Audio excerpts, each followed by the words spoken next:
সাল্লাল্লাহু আলাইহি সাল্লাম একজন সাহাবীকে নিলেন, নেওয়ার পর আজিজানে মুহতারাম কবরস্থানে আসলেন। আসার পর এমনি করে বন্ধুগণ দোস্ত সুবহানাল্লাহ বলছেন, সাহাবী যাও আনসারীদের খবর দিয়ে দাও যেন আপন আপন কবর সামনে আসে দাঁড়ায় আর যেন দোয়া করে।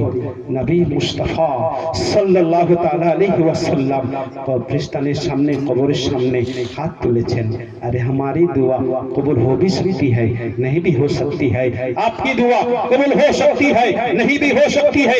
मुंशी की दुआ कबूल हो भी सकती है, नहीं भी हो सकती है। फुकहा की दुआ कबूल हो भी सकती है, नहीं भी हो सकती है। मगर मेरे नबी की दुआ बारगाह इलाही में उठाने में देर है और दुआ कबूल होने में देरी नहीं है।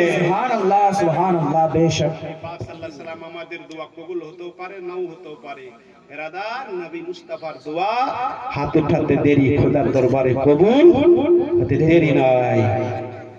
একটুখানি ব্রেক দেন। মদিনা শরীফে পানি হচ্ছিল না, বুঝলেন তো? নবী ওরা তো সাহাবী ছিল, আর কিছু ছিল না। জানছেন যে নবীর কাছে গেলে নবী যদি দোয়া করেন পানি হবে, আর আমরা দোয়া করলে হতেও পারে, নাও হতে পারে, সন্দেহ আছে।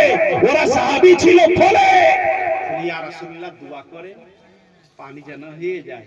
পানির জন্য আমরা খুব কষ্ট করে রয়েছি। রাসূল আকরাম জুম্মার দিনে হাত তুললেন, হাত তুলেছেন, আসমান থেকে পানি বর্ষিত হওয়ার আরম্ভ হলো। জোরে বলেন সুবহানাল্লাহ, আর জোরে বলেন সুবহানাল্লাহ। শুরু হলো, আর পানি বন্ধ নেই, আর পানি বন্ধ নেই। এক সপ্তাহ ধরে পানি চলছে, ঘর বাড়িগুলো পানি ভরে গেল। আবার হুজুরের কাছে চলো, পানি বন্ধ হয় না।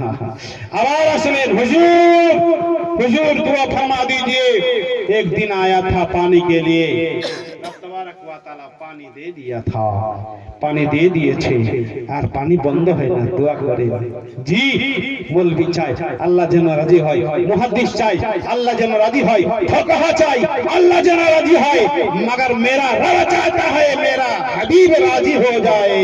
खुदा की रज़ा